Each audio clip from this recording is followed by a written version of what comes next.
hak karena sesama muslim, hak karena mohon maaf kekeluargaan kita masih diikat oleh nasab, sampai-sampai tetangga saja itu Nabi sampai mengatakan kalau tetangga saja sudah mau dinasabkan, apalagi yang nasab. Ketika Rasulullah SAW itu menerima hukum waris, maka Nabi sampai mengira seolah-olah tetangga itu dapat warisan. Karena ternyata hidup nyaman itu karena punya tetangga yang nyaman juga.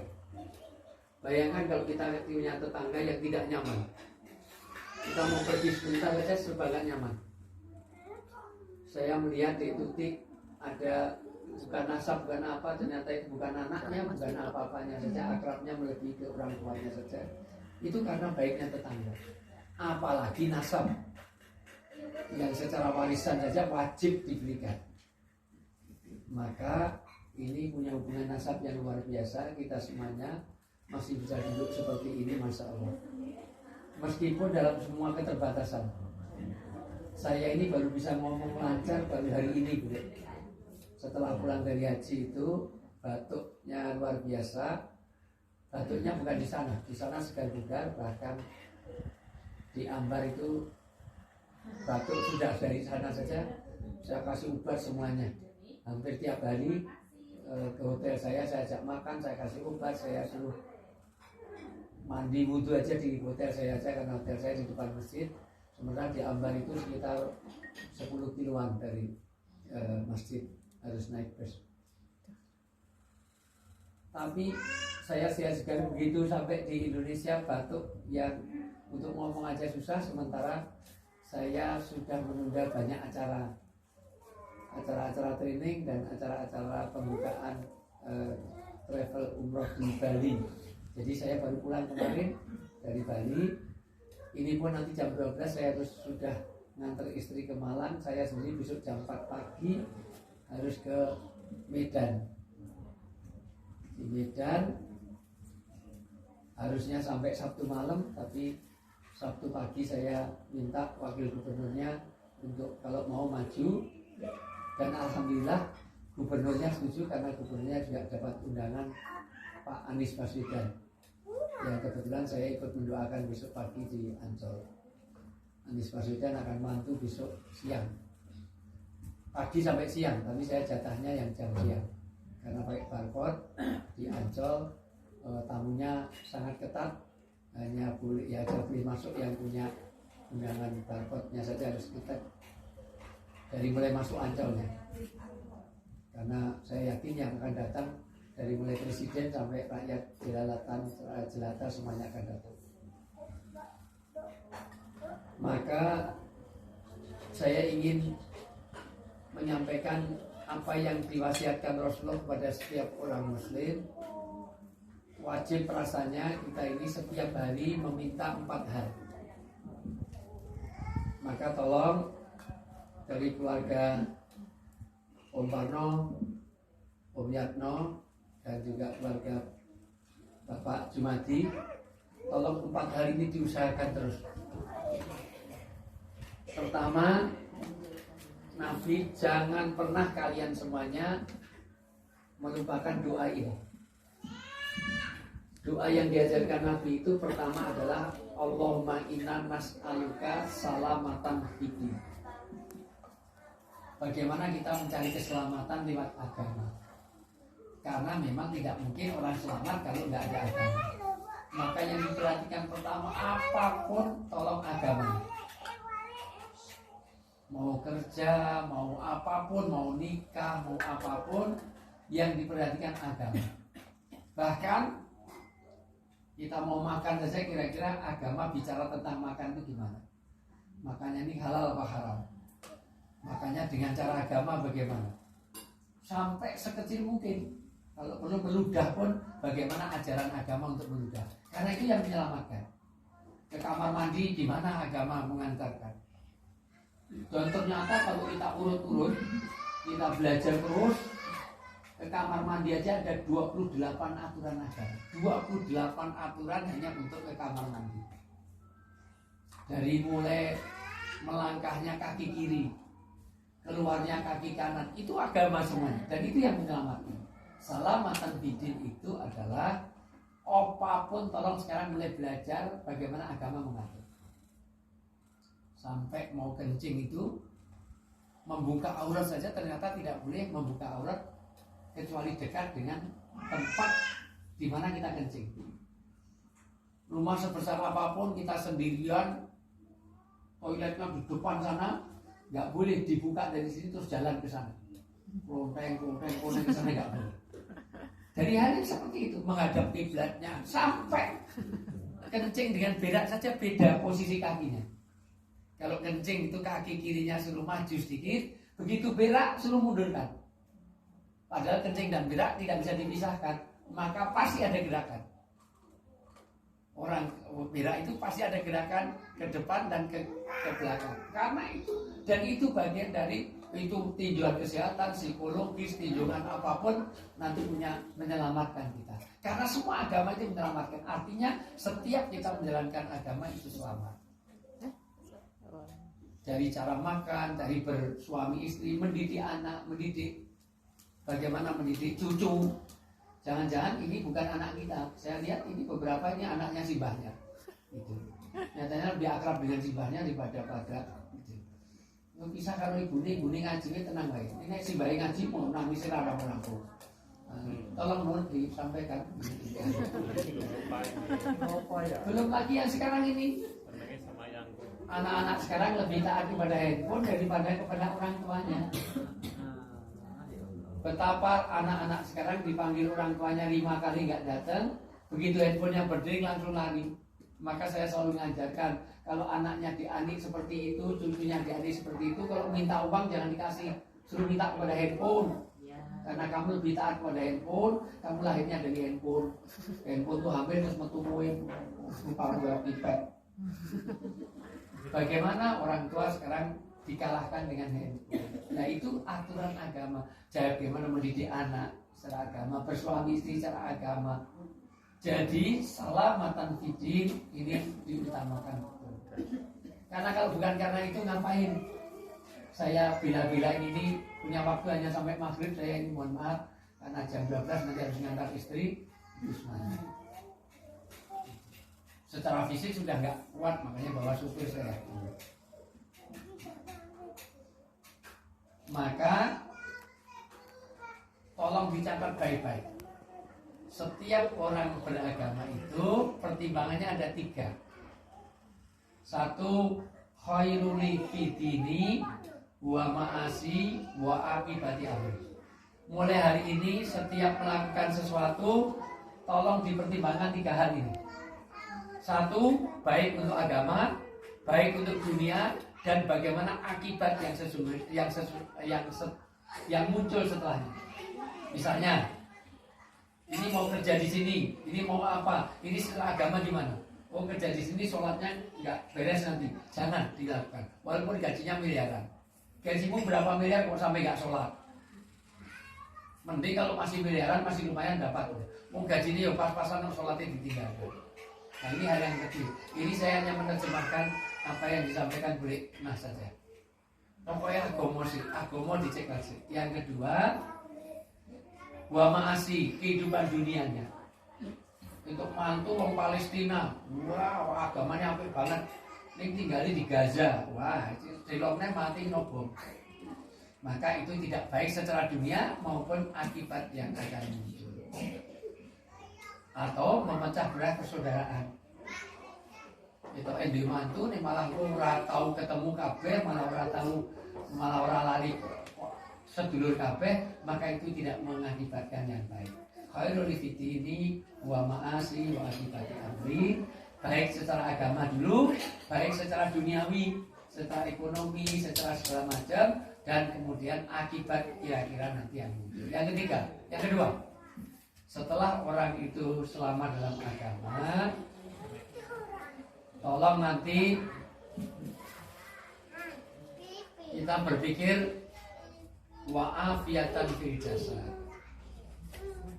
tolong semuanya menjaga kesehatan. Sehat itu menurut Islam ada 4. Menurut WHO ada 3, menurut Islam ada 4. 1, sehat fisik. Tolong semuanya jaga kesehatan fisik.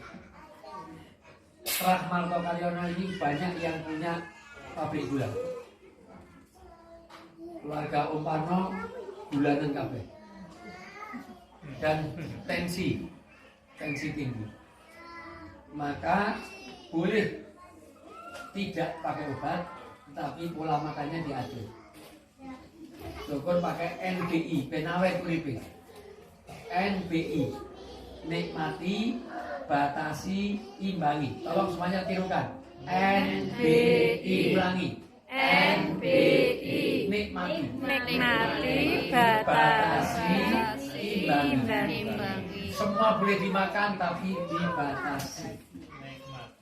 Nikmati, batasi, imbangi. Apa? Nikmati, batasi, imbangi. Boleh enggak orang sepuh boleh makan kepiting? Boleh, tapi jangan tiap hari 2 piring. Larang. Nah, ini namanya enggak imbangi. Larang itu menurut siapa? Menurut Bulena ya enggak larang. Larang itu menurut Mas Gun. Menurut Bulena murah. Gampang apa bisa sekrut ya? Aku mau pelek siji nih. Pelek siji turang. Nikmati, batasi. Biasanya gula nikmat lupa batas dan tidak imbangi. Sayang di antara keluarga kita tidak rutin berolahraga. Rasulullah itu setiap habis makan nggak pernah tidur, minimal 40 langkah. Rasulullah tidak pernah tidur habis subuh. Gerak. Maka tolong, walaupun hanya bergerak, maka kalau perlu setor-setor dagangan tahu tempe barang nek perlu ngangkat junjung diri, nek perlu nganggo sepeda, imbangi. Nek mau motor-motoran kok kurang. Dan kalau ini dites, insya Allah indeks vitamin D kita kurang. Vitamin D itu harusnya 80, tapi rata-rata kita di bawah 30. Ternyata nggak pernah kepanasan kita. Di Indonesia kok sampai kurang vitamin D. 70% orang Indonesia kurang vitamin D. Maka berjemur, ireng rapopo yang sehat. Jangan takut gitu. Saya kemarin awalnya cuma 22, padahal harusnya 80. Akhirnya terpaksa harus vitamin D, disuplai vitamin D. Dan corona segala macam itu semuanya, mohon maaf, corona saya kena corona itu semuanya. Tapi pertahanannya vitamin C dan D. Anda kalau diisolasi tidak dikasih obat apapun kecuali vitamin C dan D. Dosis tinggi. Maka untuk D ini gratis. Vitamin C tolong perbanyak, yang makan buah vitamin C banyak. Udah, kita itu tidak kurang.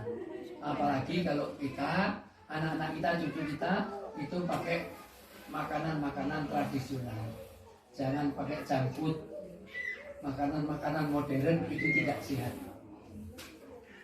Kalau perlu harus ada banyak sayuran. Kenapa kok orang dulu itu awet hidupnya salah satunya di situ ada salam, di situ ada tumbar, ada segala macam yang itu tidak ada di makanan modern. Di Kentucky, di McD itu tidak ada daun salam di situ, tidak ada daun jeruk, tidak ada, dan itu semuanya adalah bawang-bawang putih segala macam, bawang brambang segala macam, itu bagian yang menyehatkan. Saya termasuk juga terlambat karena pola hidup sehat setelah sudah kena semuanya, ternyata labnya kumlot semuanya. Satu, sehat secara fisik. Yang kedua, tolong sehat secara sosial. Sehat secara sosial itu jangan putus silaturahmi. Hari ini insya Allah kalau saya suruh nyebut anaknya Aziz itu siapa, namanya siapa, anaknya Nur semuanya siapa, insya Allah di antara kita nggak ada yang hafal. Anaknya Buran itu siapa, anaknya Di Ani, cucunya berapa aja nggak ada yang ngerti. Wong anaknya cucunya Di Ani aja nggak kenal dengan mosok cucunya Di Ning nggak dikenal oleh Di Ani. Namanya Al tapi tidak ada yang ngerti jadi. Nah maka sehat secara sosial tolong dikenalkan. Jangan sampai nanti tiba-tiba anak kita minta dinikahkan, seneng banget setelah diurut-urut, ini bulikmu diri ya, bulik ini artinya lamar. Berarti dia tidak sehat secara sosial. Maka ini menyehatkan secara sosial. Dalam bahasa agama namanya tafarruju hamlin. Orang kan dipanjangkan usianya. Orang silaturahmi ini memperpanjang usia karena keluar hormon oksitosin. Hormon oksitosin itu hormon yang menekan orang. Kalau sudah hormon oksitosin itu nggak keluar, mudah ada ketegangan.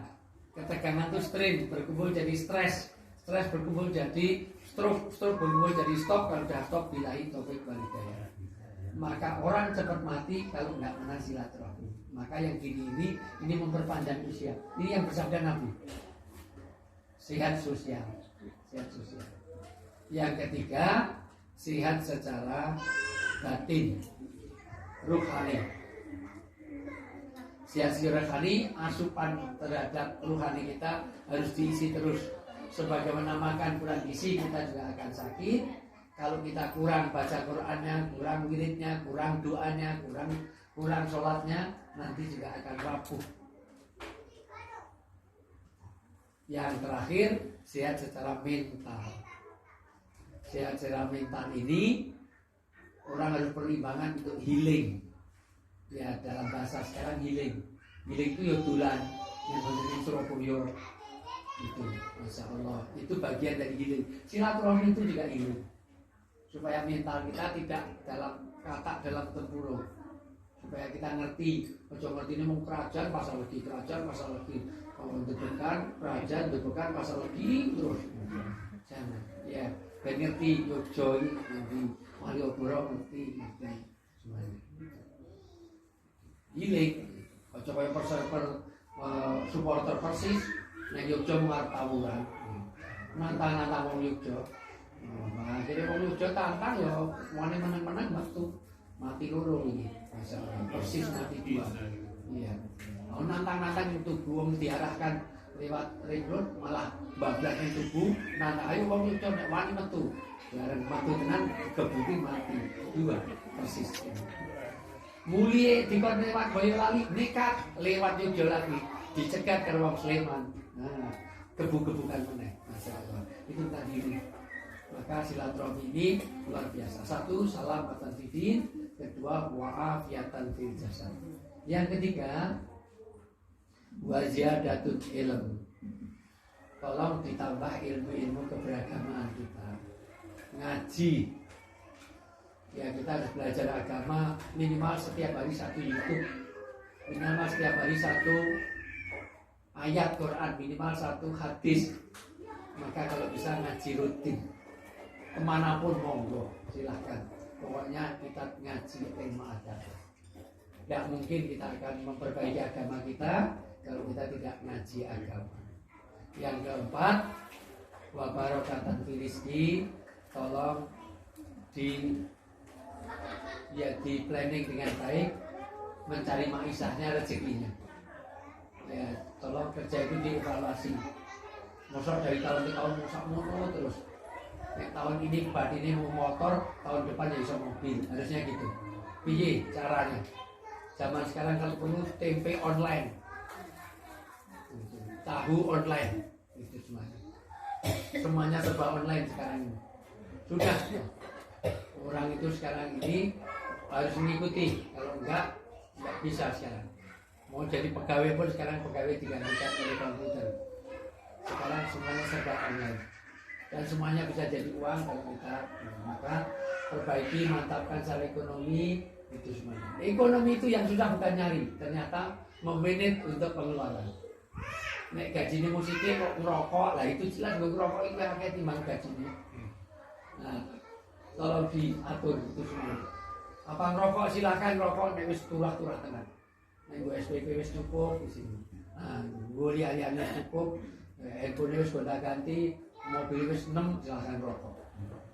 Mobil aja nge-grab aja sok utang-utang kok bisa ngerokok lah itu diatur semua. 4 hal ini tolong diperhatikan. 1, ngopeni agama, selamat dunia akhirat, pokoknya diupaini tenan. 2, jaga kesehatan kita, sehat fisik, sehat rohani, sehat mental, sehat moral, sehat sosial. Yang 3, supaya kita betul-betul ya menambah ilmu. Dan yang 4, supaya kita betul-betul tidak hanya menambah ilmu, menjaga kesehatan, tapi juga bagaimana kita memperhatikan agama kita dan juga memperhatikan ekonomi kita. Ya bagaimana di planning dengan baik.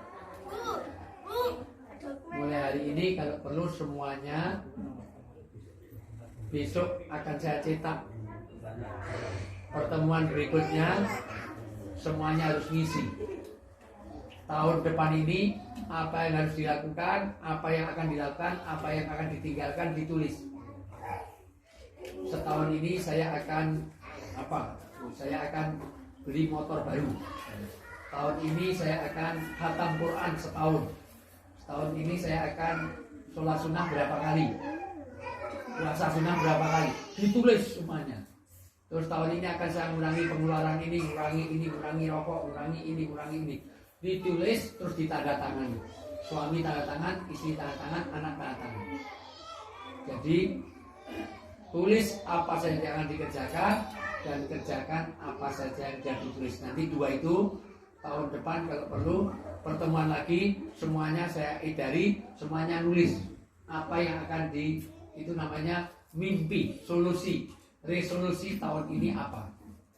Tahun ini saya harus menambah pendapatan sekian, tahun ini saya harus memperbaiki ini, tahun ini saya harus umroh sekeluarga, tahun ini terserah apapun yang ditulis. Gitu. Saya harus mengurangi pengeluaran yang nggak perlu segala macam. Itu ditulis, ditandatangani, suami tanda tangan, istri tanda tangan, anak tanda tangan. Terus ditempel di temboknya masing-masing. Supaya orang itu terprogram hidupnya. Hari ini hidup kita tidak pernah terprogram. Sudah, itu saja pengantar saya. Ya, mudah-mudahan ini jadi pengingatan kita bersama. Dan mudah-mudahan sederhana. Yang tahu diri kita adalah diri kita sendiri. Pokoknya komitmen ini tahun baru Hijriah, sebentar lagi kita harus hijrah. Hijrah itu menuju yang lebih baik, lebih baik, lebih baik. Pokoknya tahun depan lebih baik. Kalau perlu tahun depan saya nambah toko sepeda motor di mana. Jangan hanya dari dulu ke dulu tinggalan Umiakno itu saja, nggak usah. Nggak perlu. Tahun depan tidak perlu nunggu toko. Yang nunggu pegawai saya tinggal terima setoran. Kalau perlu begitu, semuanya harus sudah menjadi lebih baik, lebih baik. Kurang lebih mohon maaf. Assalamualaikum warahmatullahi wabarakatuh.